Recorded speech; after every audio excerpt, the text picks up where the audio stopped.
What up, my freaks? RuinousInsight here with part 25 of my Total War Warhammer 3 modded Malekith and Naggarond Inc. campaign. Attention, Naggarond Inc. workers. Administration is proud to announce that the first of your colleagues have fallen on the front lines.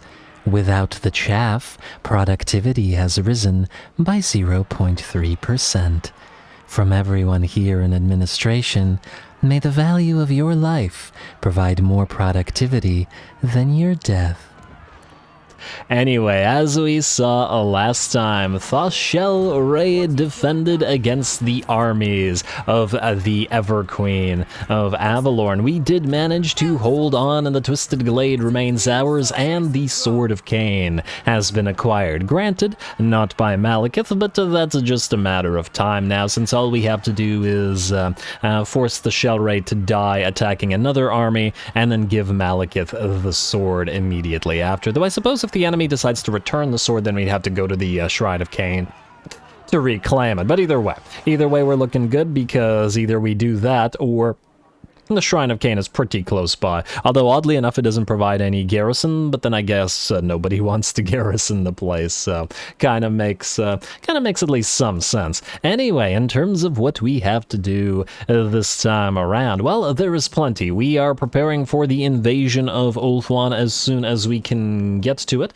We do still have these guys to take care of, but we're certainly getting there. Our Black Arcs approach, our armies approach, and we're about to retool Malekith's army as well, so it's looking pretty good. First thing that I want to do is that we did not do last time. Ricarth, you're going to need a reset, mostly because you have a bunch of useless stuff that you don't need, and you don't have your unique line. So we're going to reset you for the money. Despite the money, I should say. Upkeep reduction for Harpies, we'll keep this. We'll get free range for the casualty replenishment and the other stuff, although we don't actually care that much about this, but, you know, free casualty replenishment is casualty replenishment. Breeding program is ridiculously strong, if nothing else, just by virtue of adding Frost Breath to Charybdis's, and I guess Abyssal Howl for Hydra isn't too bad, although it's nothing major. Harpy Claw bolts means the Scourge Runners and Reaper Bolters gain the Harpy Claw ammunition, which reduces enemy movement speed, which is important as we will be using this for the chariots. The army of Ricarth is going to be a bunch of monsters, probably by and large Charybdises and Hydras, to take advantage of this, together with a bunch of those Scourge Runner chariots. Pack Hunters, which will give us ambush success chance plus 25%, but the other stuff isn't super crazy, though the recruit rank for Cold One units is going to be good for Malice. And then lastly, the most important thing Ricarth has, which is Murderous Prowess for monsters, which is just fantastic. Recruit rank for monsters faction-wide ain't the worst thing in the world either. Alright, then we want to go Root Marcher, we want to go Inspiring Presence, then Beast Tamer. A little bit of extra charge bonus for the beast units, not that it's anything crazy. Then we want to go Lash Master to buff up all of the beasts further. And we want to go Raid Leader because we'll be using Scourge Runner chariots. I actually just want to double check in a second here. Wait. Is there anything else that would be important? We do want to get Infamous Raider on him, but I think for now we'll get Raid Leader. What I wanted to check was, do we have the capability of recruiting Scourge Runners here anywhere, or do we have to build the building somewhere? It's looking like we will have to build the building. These Scourge Runner chariots, I believe, come out of the Harpy building. Wait, are you telling me that Ricarth's AI didn't build the beast? Yeah, it didn't. It didn't build the beast chain at all. Okay, it's a little bit strange, but you know what? It's not the weirdest thing the AI has done. We will build it as well, and we will head Ricarth out to the Skull Island to hopefully fund some of that, as I think that that's a good use of our time. Anyway, let us do what we want to do. First of all, Furion, you're going to take those Raven Heralds from Malekith. I will spare you guys my rant of why the Raven Heralds should be a buildable unit and not a regiment of renown for like the 50th time. If anything, I wonder if Alithanar should be able to build Raven Herald. So, for those who haven't read the Malekith and then the Shadow King books, the Sundering series about Malekith and about Alithanar, the Raven Heralds, they had a kind of like a sort of, I don't know what you call it, like a schism where some of them joined or remained in Naggarond, and I think their power is tied to Naggarond in some way, though don't quote me on that one, it's been a long time. Yeah, some of them joined Malekith, which is why we can build them, but I don't remember if any of them stuck around with the Alithanar's faction or not, as in the current time, as opposed to way, way later. But anyway,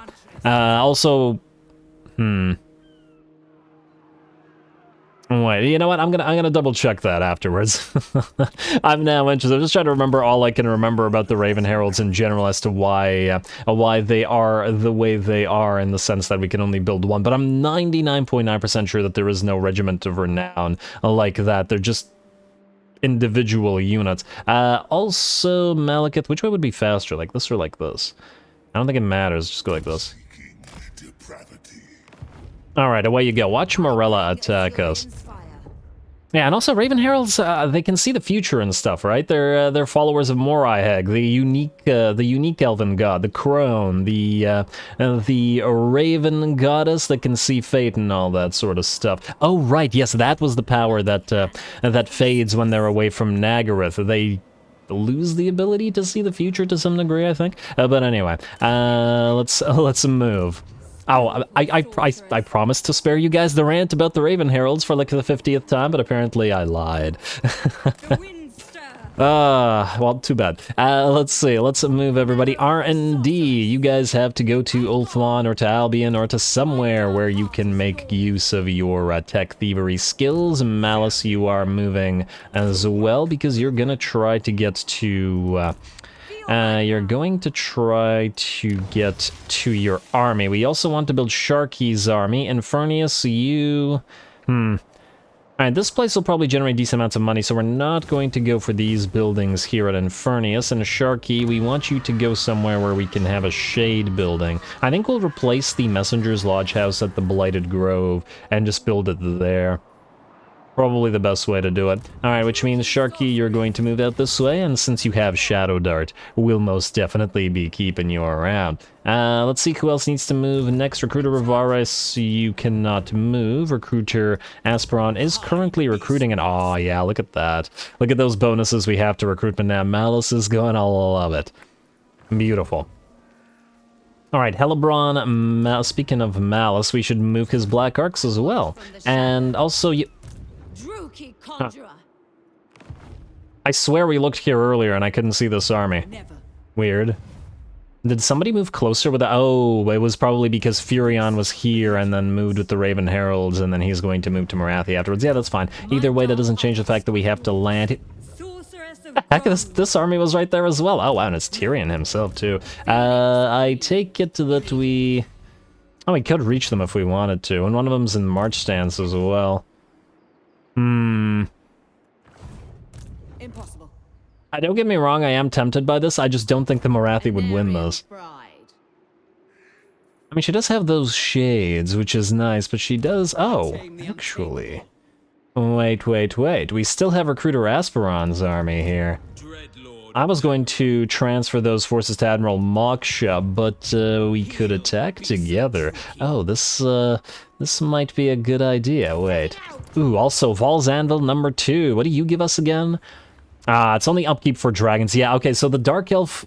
Oh, wow, look, another army. The Dark Elf Val's Anvil seems to be the best Val's Anvil, because it gives us 8% faction-wide, all a unit, a reduction in upkeep, whereas the Hall of Dragons only for dragons and only at 12. It should be higher if it's gonna be like that. And then there's also the Wood Elf one. I don't remember what the Wood Elf one does.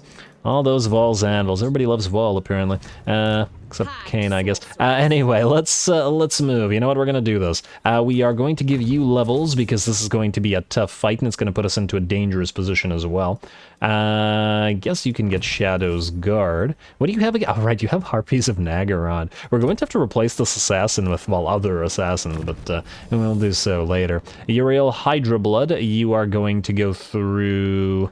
Well, I did want to get you Foe Seeker. But you know what? 10% is pretty good. Let's get tested first, and then we'll get hard-to-hit afterwards, especially considering you already have very, very high melee defense.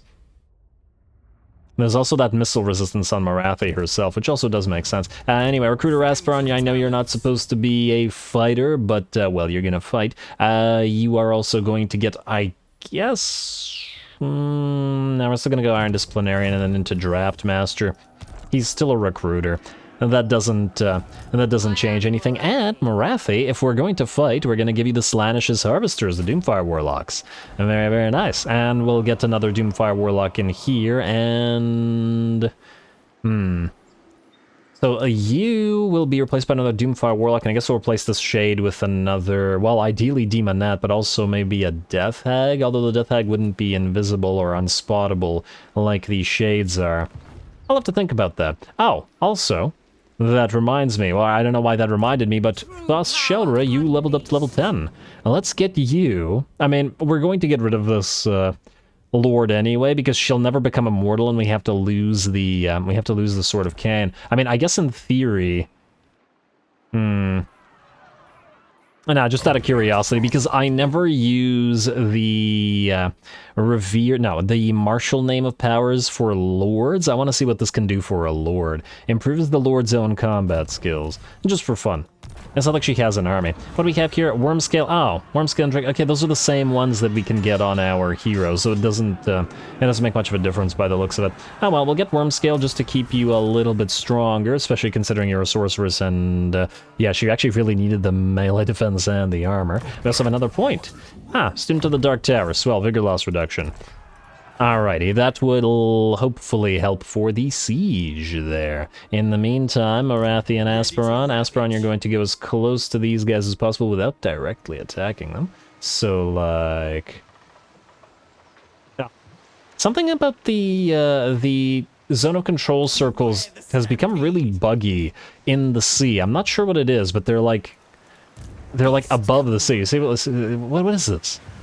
This happened a while ago, and it's been annoying ever since. You can still reach Elise, so I guess we're going after Elise. I do believe that defeating Tyrion's army will unfortunately, though, allow him to escape, but I don't see that we can do anything about it. Except attack. No mercy. And do what we can. Too bad Furion couldn't... man, you know what? Maybe I should have moved him from Moonshard directly and then swapped Morathi. But oh well. And ooh... Valiant defeat and high casualties. Now that's interesting. That's also what I like to see. Does the enemy have any artillery pieces? No, and neither do we. Okay, well, at least in that regard, it might be somewhat even. Interesting times call for interesting measures. Here we go, Morathi.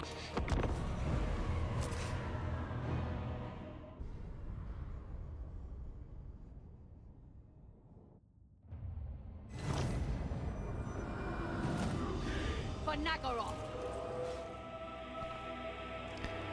Alrighty, here we go. Should be a pretty interesting time. A valiant defeat, according to the auto resolve. But we stand in the water. We have the blessing of Mathlan, and we will turn the seas red in sacrifice. And hopefully, Mathlan will deign to give us a blessing in return. For those who don't know, Mathlan is arguably maybe not as worshipped as Cain, but the sea is holy to the Dark Elves, and Mathlan is, let's say, one of their 3 most important gods.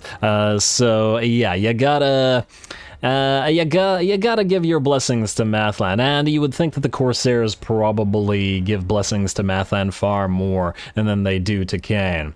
Alrighty, well anyway, I digress. We are going to begin the battle with our Vanguard deployed Shades firing away at the enemy. We do have the advantage of the water, though the texture... Okay, I can't do anything about the texture flickering, it's a game, but the water will slow the enemy down, and once again, the blessings of Mathlan will work towards us. All of our units are deployed here sort of to the side of the enemy army so that they can focus a few of their high-value targets down, and then move on to the rest. We're hoping to destroy as much of this first army as possible before Tyrion and his more elite army, well, elite at least in the sense of veterancy, gets on the field. Over on this side, we have our Doomfire Warlocks hidden and waiting. They're actually going to join the fray only after either the archers here are engaged, or possibly the massive amount of archers from Tyrion's army. Whereas we also have our hidden units of the Witch Elves and Demonettes, but they're so fragile that we're going to be careful with deploying them. Anyway, Morathi moves in and countercharges the dead here, and ooh, yes, lots of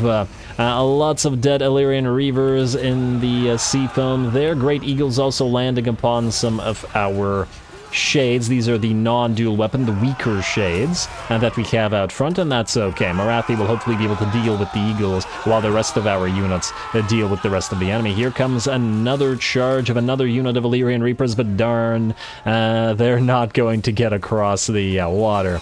These are Silverhelms, aren't they? Nope, Exalted Illyrian Reavers. Alrighty, well, fantastic. Lying dead on the beach. Well, hey, at least they're lying on the beach, even if they are lying dead on the beach. This message brought to you by Naggarond Vacations. Anyway, let us continue. Gotta once again try to do as much damage to the enemy as possible. We also have our ice blades moving in. Morathi's personal guard, I suppose. I do like their color schemes, and they're going to move towards this one unit. We did countercharge this other unit of Illyrian Reavers. These are Silverhelms now. Countercharge them with our master briefly, allowing us to damage them a little bit while our ice blades close the distance. Morathi is now here together with the ice blades and her master, and for now, looks like our range units are pretty much safe. This will also allow our Witch Elves, our Demonettes, and our Doomfire Warlocks to finally move out. It looks like it won't really be needed to hit the enemy archers, but Tyrion's army is on the field, and Tyrion himself has arrived. That said, how well is he going to do? So here comes Tyrion, and actually we're going to switch everybody to attacking him. We're going to slow him down not once, but twice, with both the Assassin and with Morathi, and there we go. He can barely move now. He is down to minus 75 and minus 50% speed due to the smoke bomb and Melkot's mystifying miasma, down to about half HP, 10 movement speed, and all of our range units attacking him. This is how you assassinate a Tyrion. This is normal speed now. This is how fast he moves. And down goes Tyrion. Well done to the assassin. No need for us to have Morathi fight him directly, because she's busy leading her ice blades in the fray against the enemy Silveran Guard. Fantastic. Alrighty, and the range support continues to come in. The master at the head of the ice blades, and Morathi in the fight as well. She may be reasonably fragile due to her relatively low melee defense, but she has multiple ways of her healing herself, so she should still be fine. That said, the battle is hardly over, and more enemy units are making it onto the field. That said, our Doomfire Warlocks together with our Witch Elves and our Demonettes are also contributing. For now, the Witch Elves are placeholders, as it would be nice to replace them later on with Exalted Demonettes, but if we never manage to do so, we'll just either keep Witch Elves or replace them with Doomfire Warlocks, which are at least a little more Slaneshi than the Witch Elves are. And are a little bit more Drukhari than they are Dark Elf in some ways. But anyway, looks like the enemy's Phoenix has arrived as well, dropping into the fray, but it's probably not the best idea. Morathi's going to distract the Phoenix, forcing it to turn its back to our massive pile of shades and allow the shades to concentrate fire and drop said Phoenix fairly quickly. Looks like a decent amount of our ice blades have at this point fallen, but they are still holding, and they do have quite a bit in the way of buffs after all, especially when under Morathi. Slaneshi giggle. Alright, Witch Elves in the fray as well, and I believe our Demonettes should be in here somewhere. Oh, there they are. They're kind of among the Witch Elves. Makes sense. There we go, just doing as much damage as we can. Tactically, there's no more interesting things to do in this particular battle, just outlast, outkill, and acquire that murderous prowess. The bounce power is about 60% in our favor, maybe even moving to 65 at this point, and we're looking pretty okay. I also want to point out that the damage we've done so far has been done without the secondary army either. The reinforcements have not helped us at all, and it's all been Shades and Marathi's work. Although I do notice the Shades are starting to run out of ammunition, which is a little bit concerning, if nothing else. 2 of our Shades are badly hurt, but those are the non-dual weapon Shades that they have to be replaced from this army anyway, so not a huge deal. Doomfire Warlocks also moving around in the back lines of the enemy, and Slaanesha's Harvesters popping a Soul Stealer on the massive blob of enemy range units to keep themselves alive. Looks like the enemy did manage to countercharge our units of Doomfire Warlocks with more silver helms. But I do imagine that because of the Soul Stealer, the Silver Helms will be destroyed without too much trouble, as we can simply out-heal, even if in a straight-up contest I would imagine that the Silver Helms would beat the Doomfire Warlocks, but it looks like this with the debuffs and stuff, we're looking okay. Speaking of looking okay, it looks like with the deaths of those Silver Helms, the rest of the enemy army is going to begin to shatter, and the battle will be ours. Looks like this little island terrain that we've got with all of this water has really worked out for us. Shades are technically supposed to be like wood fighters because they live outside of the 6 black cities of Naggarond, but it seems like they do just as well in the island terrain. Oh, what a glorious battle. Man, we got some pretty damn good battles over the last couple of episodes, though the massive siege last time and this battle this time as well. Honestly, I think we did better than I thought we would have in this particular case. And it looks like we did manage to do just enough damage to the first army to make it relatively useless before Tyrion's army arrived, which really clinched the victory for us. We are also going to chase down and kill as many of the enemy that we can, especially of Tyrion's army, as the first army may have been in march stance, but the second one was not, and thus every single unit needs to be destroyed. Also, do notice we have a decent variety of units in this particular army. That once again will probably get rid of the Witch Elves at some point, as I doubt that Marathi will be building buffs to the Witch Elves in her red line, and I wouldn't want to use units that are unbuffed, and plus she doesn't get no buffs for them, and Demonettes, if we can get them, will serve the same purpose, and if not, then the Doomfire Warlocks will. Alright, or roughly the same purpose anyway. And there we go. With that, the last of the enemy units dies. We got no work for our recruiter here, who I guess we didn't need at all and could have just kept it back, but that's okay. We can now use them to land extra troops on the... I like the dual skulls here. We can now use them to land the extra troops on Ulthuan itself. Close victory for us, and I'm sure we took some damage, but we should be able to heal up reasonably well after the battle, and it's not like a lot of our units got very badly damaged, but let's find out for sure.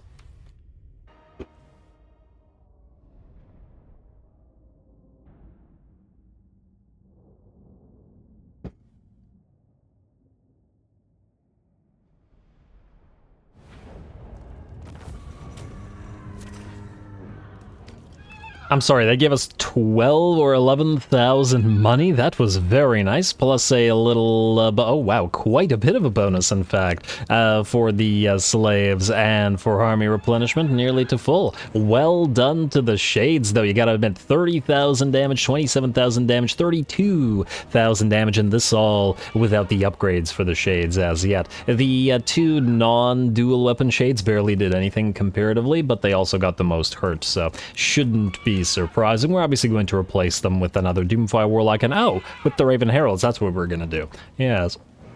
Alrighty, and then these shades will get stronger and stronger as we buff them with additional Knight assassins, but already, clearly, they're pretty good. Also, I think that was a pretty fantastic combination, the way that we were able to assassinate Tyrion, with the combination of the Overcast Melkoth's Mystifying Miasma, causing 50% movement range, or movement speed reduction, on top of the Knight assassin's item, I forgot what it was called, but it also gave a bunch of movement speed reduction, putting Tyrion to 10 speed and allowing us to kill him with all those range units. Anyway, we're gonna enslave.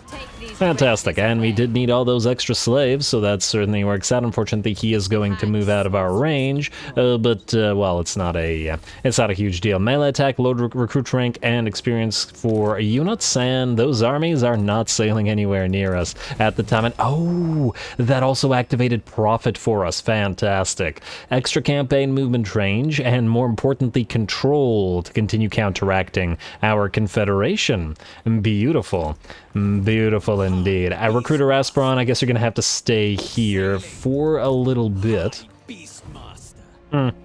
Actually, now thinking, do we want to maybe just land with Morathi a little bit earlier than I was planning to make a landfall, but maybe, I wonder if we could take Vol's Anvil. We don't have any artillery in these armies, which is kind of a problem. We could certainly take one of the smaller settlements. Torsathai, Abathir, all of these are open for attack. Though technically we're not at war with Tiranoc, and they do have 1, 2 full stacks, or at least nearly so nearby. We'll have to give it some consideration. Either way, I'm happy with the results. Let's see who else needs to move. I'm almost tempted to move the Shelra and try to sally out, but I'll have to think about that one. Anyway, Morathi, who is Furion? Oh, right, you're this Furion. You're wondering why I keep getting confused, is because we have multiple Furions and we have multiple Aspirons, and this is why we should name them. Oh, actually, speaking of renaming, somebody suggested we rename the recruiters to Druki Resources. Will this fit? No, Druki Resource. I like it. They don't need names, especially when they're duplicating names. Like Human Resources, but Druki Resources. Yeah, see, there's another Recruiter Aspiron. This was, and they're both Beastmasters, I wonder. Druki Resources. And I like to have names for these guys anyway, so. As in, to rename things like Tech Thieves or R&D in this particular case. And the recruiters we should have... Okay, yeah, you're another recruiter. Druki Resources, there we go. Just gotta take like 30 seconds every single episode to add names that haven't been added yet. I do forget on occasion, let's say. Anyway, Jaden the Grey Vanquisher, you are going to stay here for now, mostly because you're sort of in a stalemate with Morella. And if Morella sails out and dies to Malekith, well then you can move on Toranlek. Or Anrock, rather. Anlek's up here, somewhere. Yeah, you. That's good. And now, Thasha, okay, well, just give me a minute, Thasha. I'm thinking, damn it. You are going to move down here, Admiral Yorn. Ooh, this might actually be close enough for you to attack, but would you dare to do so is the question, and I would imagine not. Keep moving, Admiral. Oh, we summoned a sorceress for that Admiral as well, didn't we? So you are gonna go here, Sylar. You are going to join Malice. Like so. Good. Admiral Vilal, you were going to auto-resolve a quick shipwreck right here. And explore the island. And you have the Dread Banner. Alright, just put it on yourself, I guess. Unresolved, yeah, basically no damage, and we can take, I think, the slaves to remain at reasonably full HP. 8,000 money, not too bad. And there's another island right there, so why not take that as well? Hopefully we can auto-resolve it, and ooh, hopefully we can hit rank 10. Wouldn't that be fantastic? I mean, either way, I suppose we want to get Line Breaker no matter what, because of, well, we're gonna have Black Ark Corsairs in here. We just have to make sure that we have 5 points remaining, so let's do that. Oh, actually, wait, we'll have 4. Well, I was about to say get Root Marcher, but it's okay, not a big deal. Like so, hopefully this levels you up. Let's see. Island number 2, explore the island, and auto-resolve this one as well. Oh, they had a rotting line. Yeah, but it still wouldn't have had any kind of chance against us. And we'll enslave those as well.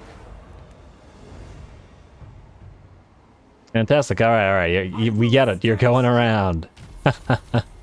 And a gleaming pennant and a level 10 and a materials at sea. You gotta be kidding me. Yes. Oh wow. Okay. We just got a big break. This is very important. Okay. Well, I was going to spend a lot of money on recruiting, but things have changed. We have 6 turns to kick our economy into full gear. So all the money will now be going to our economy and upgrading everything. This also means that we should be able to build all of our special buildings, which also means we're going to want to rush several locations. We won't be able to do it with Naggarond, unfortunately, but Harganeth is nearly to tier 5, which means we can later rush it. And look at that. Build these for 1,000 gold. Incredible. Ooh, we also have the slave gate, or what, slavers' palaces? Slave traders' palaces here for 1,600 instead of 6,000. We have the Hydra pens at Carond, rather, in 4 turns, hopefully. I don't know how much they cost, but I know that we'll build them for cheap. Okay. Man, fantastic job, Admiral Villal. You need a promotion, buddy. Well, either way, we're going to get you your revered name of power. Improves the Lord's army. And then we're going to get Ship's Navigator, upkeep production. We're going to get the Unknowable trait. And probably... I actually don't know how Unshakable works for Black Arcs, whether it works at all. It would be silly if it didn't work, wouldn't it? Or what if it means that you have to essentially land with the Black Arc to make use of it? When defending, lots and lots of upgrades. Everything in this part of the line is just fantastic, so... let's get the replenishment just in case. I don't know whether it works, and I'm probably going to end up going monster roosts with this, but I'm still collecting opinions on what you guys think would be the best. The ammunition, I think, is probably the least useful one because it's relatively rare to run out of ammunition. Casualties captured post-battle is pretty decent, but 3%. I mean... think about when we have 10 Black Arcs on the field, right? Vigor loss reduction is very strong in SFO, and if we have 10 Black Arcs, 40% vigor loss reduction would be very massive on all of these monsters. But favorable winds isn't horrible either. Winds of Magic Power Reserve, eventually doubling it via lots and lots of Black Arcs and other means is also quite strong. Anyway, you guys let me know. We'll go for Unstoppable for now. And let's see what you got. Life Quencher. Oh, that's nice, but probably not for a Black Arc, unfortunately. Witch Elves and Sisters of Slaughter. Yeah, we're gonna have to try to get a Lord with this to follow Hellebron around with more Witch Elves and Sisters of Slaughter. As a follower army, what do we have here? Blackguard of Naggarond. Not ideal for a Black Arc. Yeah, we're probably not going to be using either one. I mean, I guess we could get Grimgaze and then have you follow Malekith around, but 10 armor for the Black Guard, which is kind of, it's kind of meh in general. Maybe we'll put Life Quencher in here and then have some Sisters of Slaughter follow around, well, make up part of this army. Sacrifice your sister. Wait, what? Wait, I want to read this. Death Knight looms over the Druki. As the hour approaches, you receive a vision from Cain, who expects a great sacrifice if his favor is to be bestowed upon you. Those most valuable to you would make the best sacrifices, your sister or your closest guard. Choose who is to die on this fateful night. Sacrifice your sister. A sister is a valuable sacrifice, well known and well loved. Emotion brings power to proceedings. Bring her before the Witch Elves in chains. Her blood will win the favor of the brides of Cain, ensuring our future victories. And then I just want to read what this says. Sacrificing one's chief and favored bodyguard will surely slake the Lord of Murder's great thirst. Bring the rest of the guard also. Bring the rest of the guard also. They too should participate and share in the blessing. I don't know if it's... Huh. Do they mean sacrifice the rest of the guard, or do they mean actually share in the blessing? I'm genuinely not sure what this means, which is appropriate and hilarious. Sacrifice your sister for now.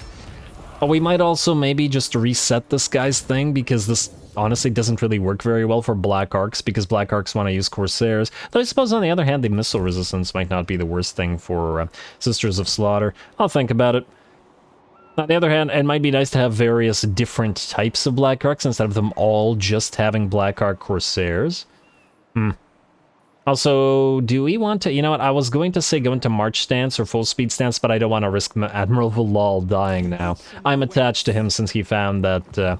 since he found materials at sea for us. Ugh, what a boon. Truly blessed by Cain. Let's see who else needs to move this time. The Shellray... No, not the Shellray.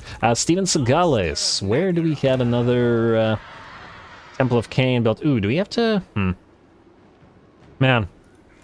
I'm now thinking that there's probably going to be use for a lot of speed ups. May want to use a bunch of slaves in order to build stuff while we have the reductions. Now, if only there was a way to build your stuff faster, to upgrade you faster. 8 turns, eh? You don't have the growth necessary. Wouldn't it be lovely to be able to build a Dark Convent of Sorcery for basically nothing? We could get additional growth via slave drive, but I don't think that'll change much.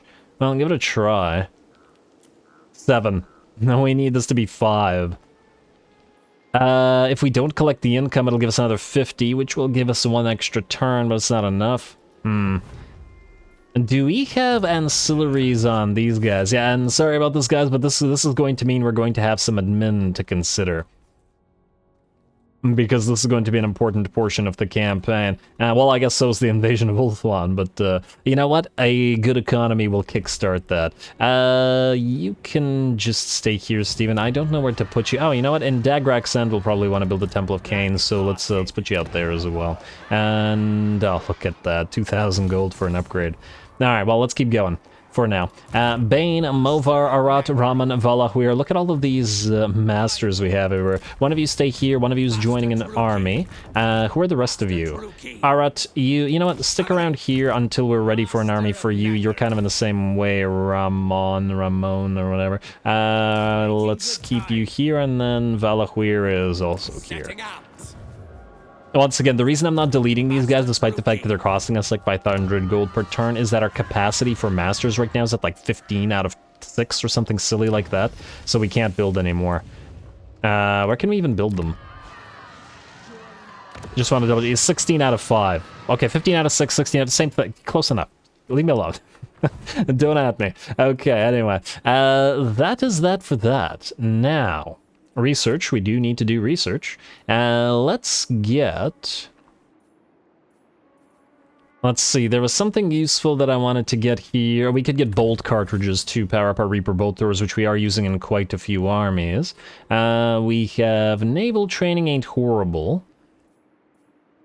Harpy buffs, well, we will get that when we start using harpies, but for now not super necessary. I do want the income from faction capital settlements and settlement buildings increased via Purge the Weak, so we could get Tempered in Blood and then move to that, even though we're not really using raiding at the current time. You need we need Tempered in Blood to activate the upgrade 2. I just want to double check if there's something super useful here that we'll want to speed tech towards it. No, it doesn't look like it. Nothing crazy useful. Although I do like the armor for Black Ark Corsairs, Shades, Dark Red. This one's actually pretty swell. On relatively low armored units. Well, with the exception of Black Ark Corsairs, because they're not relatively low armored, they have high armor, because of the Sea Dragon cloaks. Yeah, let's go for bolt cartridges for now, then we'll go Tempered in Blood through Purge the Weak. You know what, I changed my mind. We'll go Purge the Weak first for the money. Clearly we need money. Okie dokie, that is good. Now, out of curiosity, the Shellray. What do we have facing off against you here?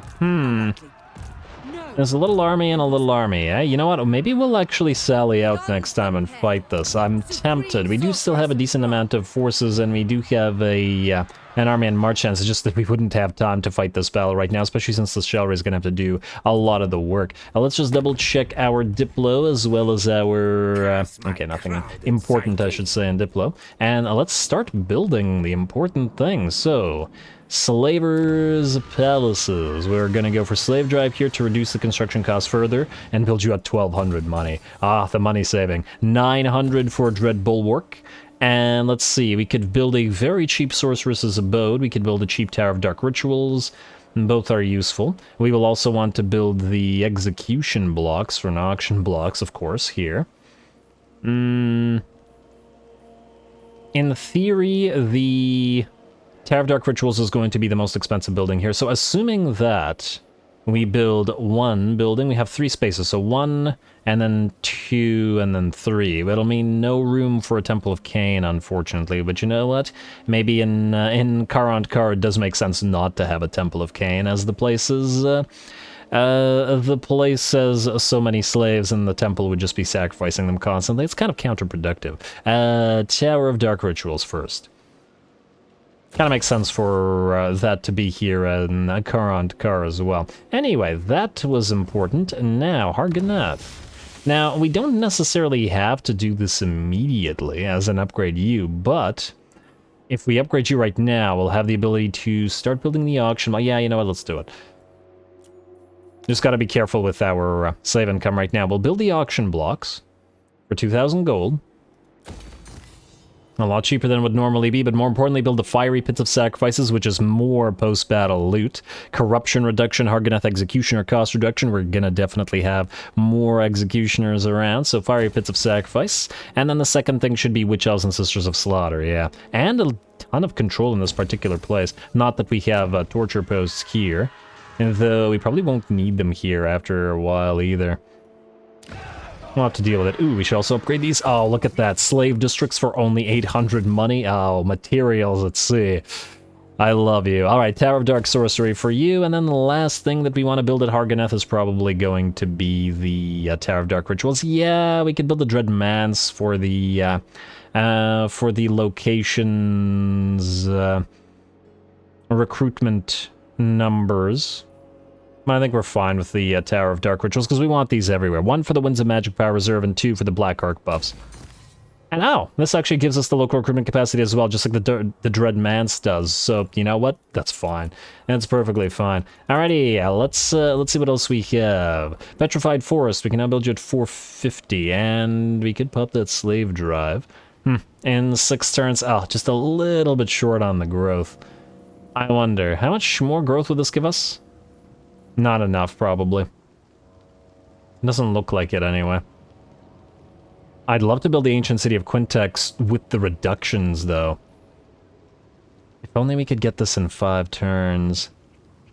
Alright, you know what? We're gonna do this. Estates of the Masters, we're gonna go for Slave Drive. Like so.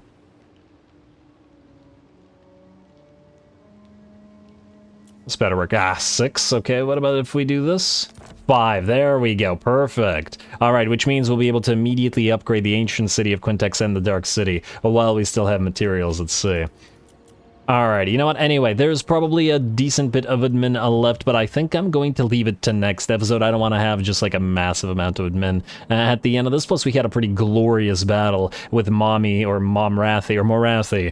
versus Tyrion's armies, and I guess next time we'll be landing on the donut and taking our first bite, as well as moving Malekith hopefully close enough to get his Black Guard of Naggarond. We'll probably start the episode off with having the Shell Ray sally out, maybe. It really depends on what's in this army, if we can or we can't, but I do like, the prospect does tickle me.